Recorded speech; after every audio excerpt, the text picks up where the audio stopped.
Yes, no, maybe. I don't know. Can you repeat the question?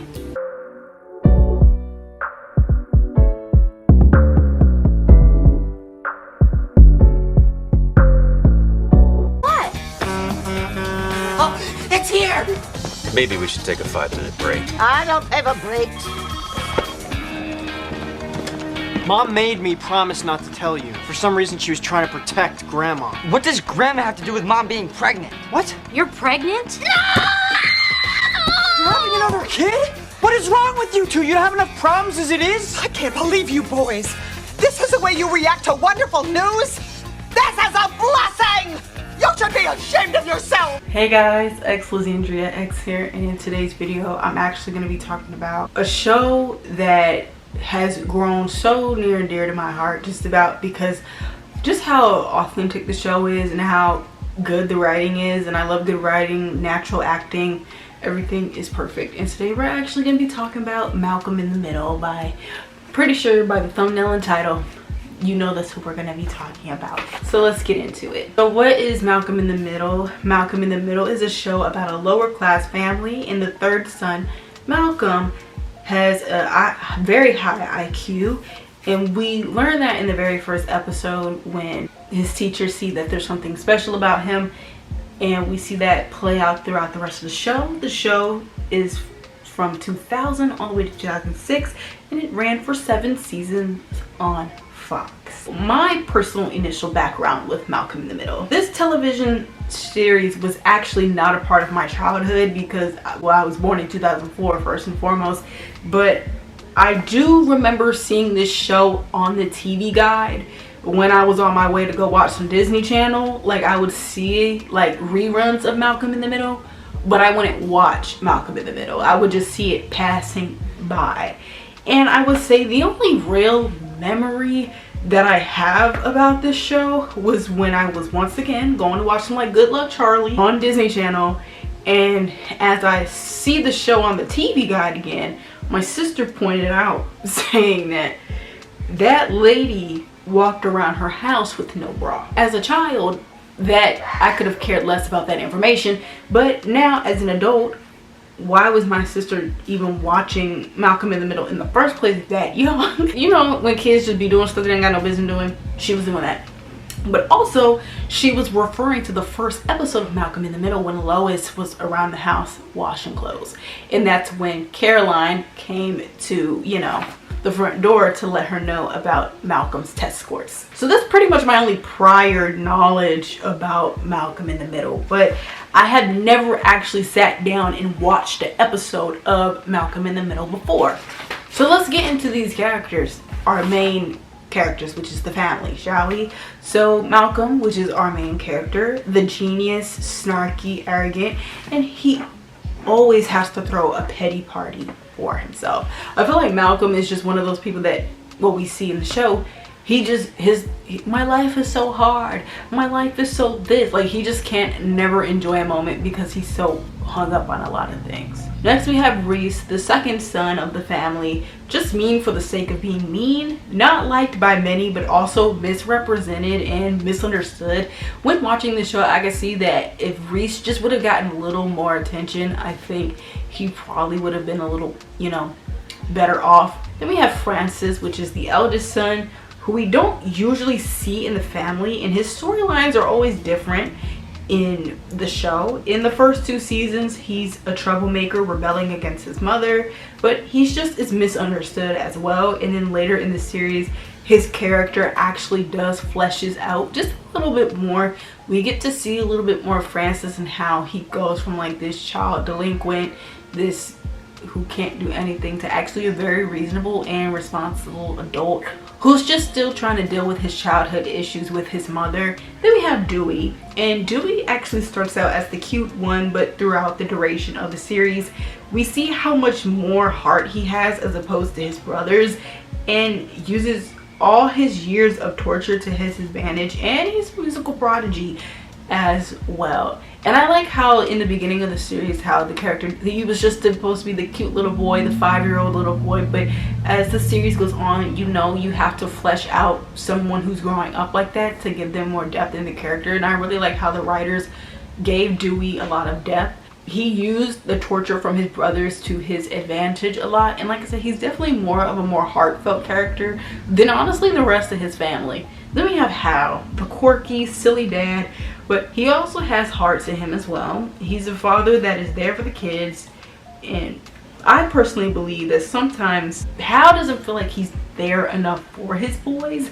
I don't know, this is just how I personally feel. Like when watching this show, like Hal is there for the boys, but I feel like for some odd reason he feels like he should be there more than what he's already doing, you know. And I feel like he's definitely a good father figure, but I feel like personally deep down he just thinks he needs to bring a little more to the table when it comes to his boy. Then we have Lois, the mom of this army. She's a good mother, although she yells and is quick-tempered. She only wants the best for her boys and wants them to learn valuable things about life.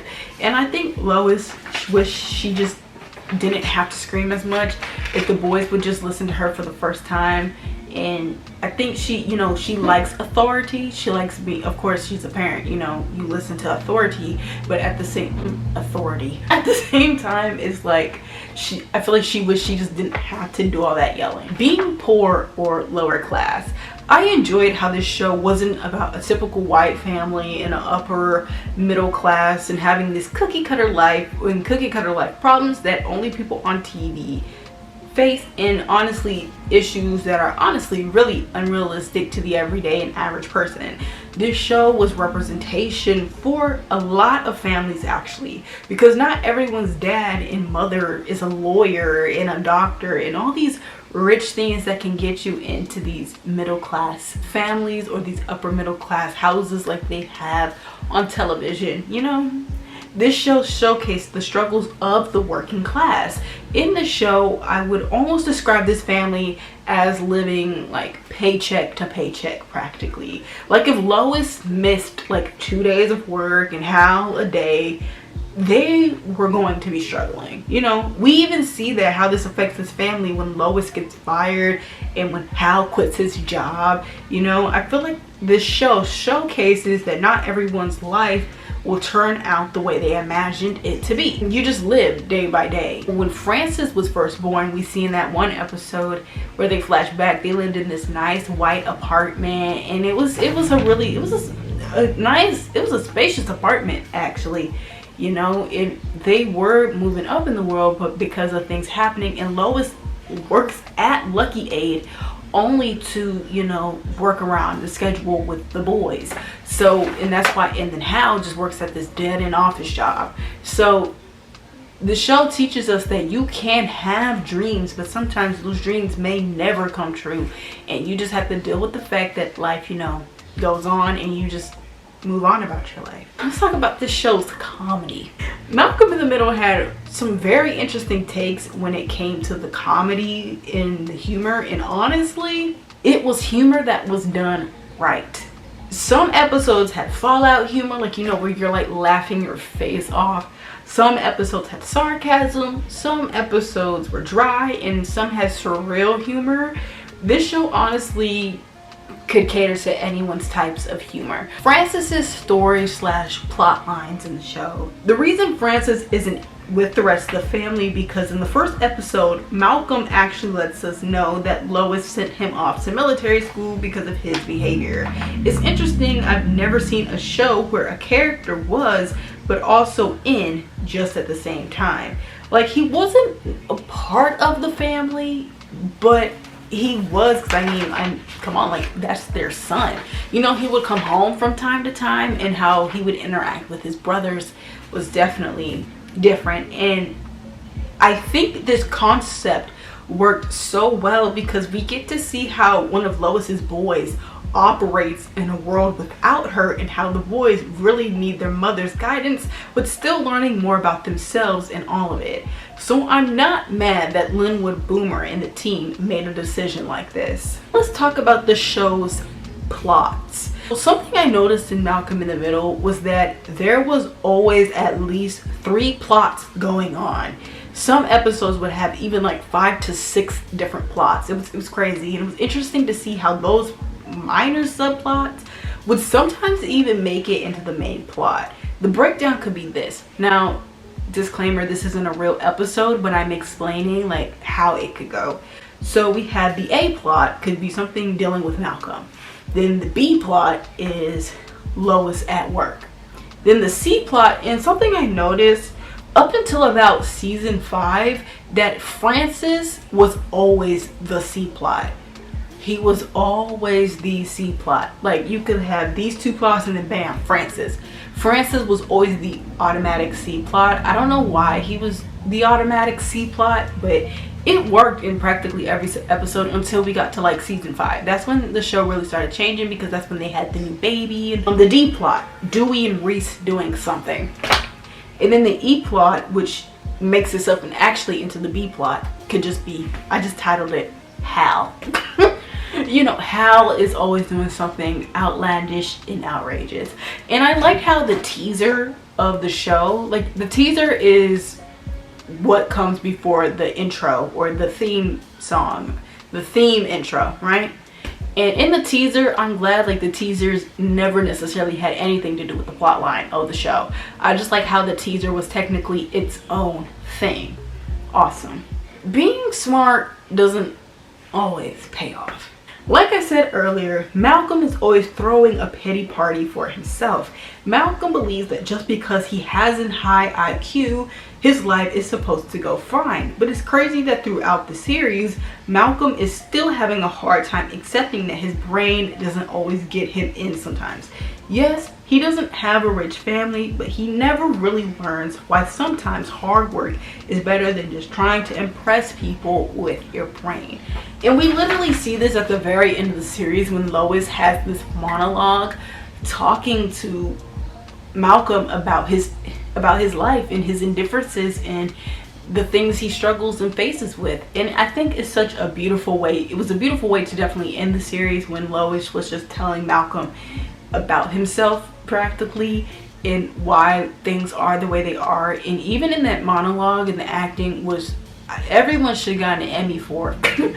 But I think with that we see that Malcolm still never really learns why his brain just can't get him in places. He even suggests like, well, didn't anybody think that I could just do this and it'll be over with, then we can just be rich? And Lois was like, we did talk about that, but we ruled against it because you wouldn't have worked as hard. Malcolm is just in this constant space, and we can see throughout the series that he thinks his brain will just get him into spaces and get him into places. But sometimes, like I said, being smart doesn't always get you in where you need to go. Sometimes it does take dedication and hard work. And like I said, that's something that just Malcolm lacks. He doesn't think that hard work should necessarily get him anywhere because he's smart enough to just he's smart enough to go in, that he doesn't have to put elbow grease into anything. And overall, I really do like Malcolm in the Middle because like I said, it's just very authentic. It's a very authentic show, I'll say. It's something, it's like a class act. I love how, you know, of course there's no laugh track in the show, and how Malcolm talks to the audience and gives us a little insight about things. Sorry y'all, my eyes like itchy. But he gives us insights about things, about his life, about the things he thinks about, while giving us his insight to the audience, you know. And like I said, having like no laugh track during the 2000s, like especially the year 2000, with a lot of these shows, you know, having live studio audiences, I think Malcolm in the Middle definitely like reversed television, you know, in the 2000s as well, and how we were able to go to the sitcom to more of a sitcom that didn't have a laugh track, because you can't necessarily call Malcolm in the Middle a drama. It's not a drama. It is literally like a situational comedy, but without the laugh track. And Malcolm in the Middle is just a show that I've grown to love. I love the humor. I love the comedy. One of my favorite scenes in the show is actually in the teaser. I think it's in season 1. I think it's actually episode 17. I'm gonna get my phone to see if I'm correct about this. Season 1, episode 6, when they're taking the family picture. That is my favorite teaser in the entire series. I love that teaser. I don't know what about that teaser I like so much, but I think it was done and executed correctly, and technically what the series entailed. That Francis wasn't always going to be there. Hal always had something crazy to think about, or a crazy idea. How Lois eventually, you know, had to be the authoritative parent and lay the law down. How Dewey was always going to be in his own little world doing his own little thing even when he grows up, and how Reese and Malcolm were always going to be at each other's necks no matter what. And I think it really summed the series into whole. So I think that's why I think it's like a symbolism of what the show is in that teaser in season 1, episode 6. So I think that's why it's literally my favorite teaser. That's all for this video today. Thank y'all for watching. You're not the boss of me now. Like, comment, share, and subscribe, especially subscribe. And I hope that y'all have a good day. Bye.